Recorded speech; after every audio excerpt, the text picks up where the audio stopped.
Welcome back to Reliable Prepper, where we cover everything you need to know to stay safe, prepared, and ready for anything. In today's video, we're tackling an issue that can easily catch even seasoned preppers off guard: looters who pretend to be friendly.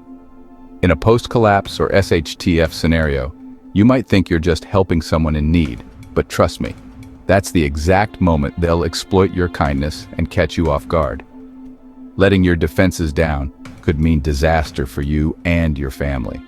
That's why today we're going to dive deep into how to identify people who are using deception to gain your trust, how to fortify your home to keep them away, and how to deal with them if they get too close. We'll also talk about some uncommon strategies that can really make a difference, like using decoys, psychological tactics, and safe room setups. So stick around, hit that like button, and don't forget to subscribe to the channel if you haven't already. And as always, follow us on Facebook for daily updates and more survival tips. Let's kick things off by talking about how to spot a looter who's pretending to be friendly. It's not always easy, but if you know what to look for, you can quickly determine if someone's intentions are genuine or if they're just trying to gain your trust. One of the biggest red flags is when someone is overly polite or goes out of their way to flatter you. Genuine people, especially in a crisis, are often more nervous or uncertain. They don't usually try to butter you up. If someone's too calm, confident, or complimentary, it's time to raise your guard. They may be trying to manipulate you into letting them get closer to your home or your supplies. Another big sign is hesitation or vagueness when you ask direct questions. For example, if you ask, "Where are you from?" and they start to stumble over their words or avoid eye contact, that's a huge warning sign.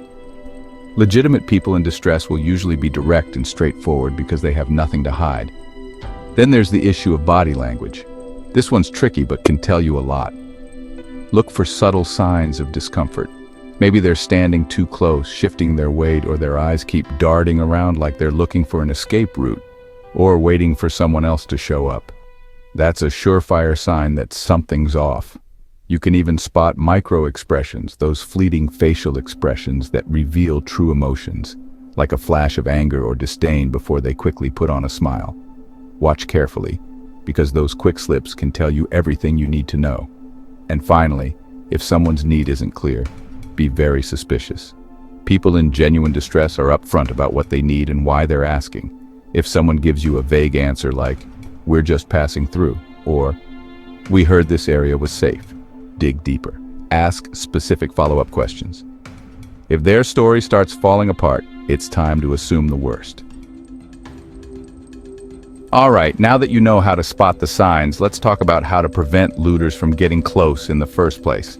The best defense is always to avoid confrontation. You want to make your home look as difficult and dangerous to approach as possible, and that starts with layered defenses.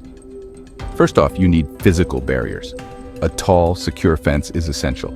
Chain link fences are good, but for maximum deterrent, consider adding barbed wire or planting thorny bushes like roses or cacti along the perimeter. Thorny plants under windows make it painful and difficult for anyone to approach unnoticed. Next, let's talk about signage. Clear, bold warnings like "No trespassing" or "Warning." Armed homeowners can make people think twice about trying anything, but don't rely on signs alone.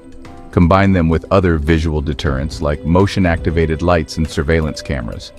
Even dummy cameras can be effective because they give the impression that you're watching and prepared.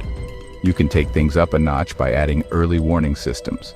Set up tripwires with noisemakers or install gravel walkways near key entry points. That way, anyone walking too close will create noise, giving you time to prepare. So, what happens if someone does approach your home? Maybe they knock on your door, pretending to be friendly or asking for help. This is where your safe entry protocol comes into play. First rule, never open the door for a stranger. No matter how desperate or harmless they look, you're putting yourself at risk. Always maintain a physical barrier between you and them. Use a video doorbell if you have one, or at least talk to them through a closed door or window. If you have a peephole, use it to get a visual without opening the door. When you do talk to them, keep the conversation short. Don't give them any information about yourself, your supplies, or your home security. If they ask for food or water, for example, you can say, "We're rationing carefully, just like everyone else." It's vague enough that it doesn't invite further questioning, but firm enough to set boundaries. And whatever you do, don't let them inside. Once they're in, you've lost your advantage, and it's much harder to get them out. Even if they seem genuine, remember that looters often use deception as their primary weapon. Now let's say you're face to face with someone who's acting friendly, but something doesn't feel right. How do you handle it? First, keep your cool. Stay calm and collected. The last thing you want to do is show fear or anger, because that gives them the upper hand. Speak firmly but neutrally and avoid escalating the situation. Start asking probing questions to test their story. Where are you headed? How long have you been traveling? The goal here is to see if their story holds up. If they seem uncomfortable or give conflicting answers, that's a red flag. Most importantly, never show your full hand. Don't tell them how much food you have, whether you're armed, or how secure your home is. The less they know, the less they can use against you. If they ask directly about your resources, keep your answers vague. Say something like, "We're managing with what we have." That's a lot better than giving away critical information. All right, now that you know how to handle the encounter, let's get into some more advanced defensive tactics that can give you a serious edge. One tactic I really like is the use of decoys. Let's say you're worried that looters might break in and raid your supplies. One way to protect your real stockpile is to create fake storage areas. Keep some old or expired food in a visible place, so if looters get inside, they think they found your stash. This might satisfy their search, and they'll leave without discovering your actual supplies. You can also set up false entry points. If you have a door or window that looks easier to break into, make it a trap. Set up noise alarms or tripwires that alert you when someone tries to force entry. That way, you'll know they're coming, and you can prepare to defend yourself before they get inside. Another effective strategy is spreading misinformation. If a group approaches pretending to be friendly, and you sense something's off, you can try to mislead them. You might say something like, "We don't have much here, but I heard there's a stash of supplies a few blocks away." This tactic can divert them from your property without causing direct confrontation. Now, here's a skill that's absolutely essential: behavioral profiling. By understanding how people act under stress, you can get a better sense of their true intentions. Start by looking for nervousness. People pretending to be friendly might struggle to keep calm because they know they're lying. Watch for fidgeting, avoiding eye contact, or speaking too quickly. Those are all signs they're uncomfortable and possibly up to no good. Also, pay attention to power dynamics if you're dealing with a group. Is one person doing all the talking while others hang back? That could mean the others are scoping out your home or waiting for a signal. It's a classic distraction tactic. Watch their body language. If someone is standing with their arms crossed or hiding their hands, it could mean they're concealing something, whether it's a weapon or their true intentions. You might also notice them glancing over their shoulder as if they're expecting backup. All these clues can give you an edge in determining whether you're dealing with a legitimate person or a potential threat. Let's say things go south and the looters decide to get aggressive. You need to be ready to defend yourself. This is where having a solid defensive stance and plan is crucial. First, make sure you have weapons easily accessible. Whether it's a firearm, a blunt object, or even an improvised weapon like a heavy flashlight, you need to be ready to defend your home. Keep these items in strategic places around your home, especially near entry points. Make sure you position yourself near cover, like a solid wall or door frame, so you're not exposed. And if you have a family, they should already know where to go. A pre-planned safe room or hidden area where they can retreat while you deal with the threat is crucial. And don't forget about last-ditch defenses.